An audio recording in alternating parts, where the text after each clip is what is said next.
romantisnya Okin ciptakan lagu untuk Rachel V-nya. Penonton teriak, balikan. Sebut kita tetap bersatu. Okin atau Nico Al-Hakim kembali heboh jadi sorotan terkait dirinya yang menciptakan sebuah lagu untuk Rachel V-nya, mantan istrinya. Lagu tersebut Okin ciptakan untuk Rachel lantaran banyak yang mendukung keduanya bisa rujuk kembali. Hal ini terlihat dalam unggahan akun gosip yang mengunggah video Okin tengah manggung bersama rekannya di sebuah tempat.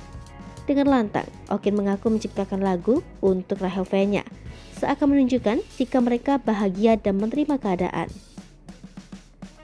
Tak hanya itu, Okin lantas mengakui jika sampai kapanpun ia dan Rachel V-nya tak akan bisa terpisahkan, karena tetap akan bersatu. Mendengar ucapan Okin, sontak penonton teriak mendukung keduanya agar bisa rujuk kembali. Meskipun mereka telah berpisah, namun hubungan mereka masih terlihat kompak dan saling dukung. Sebagaimana diketahui, pasangan selebgram Rachel V-nya dan Nico Al-Hakim memutuskan untuk mengakhiri rumah tangga mereka pada tahun 2021 silam. Dari pernikahan tersebut, keduanya dikaruniai 2 orang anak bernama Sabiru O'Shea Al-Hakim dan Aurora Chava Al-Hakim.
Hai pemirsa Sri Popo TV, jangan lupa komen, like, dan subscribe, serta tonton terus berita-berita terupdate lainnya ya.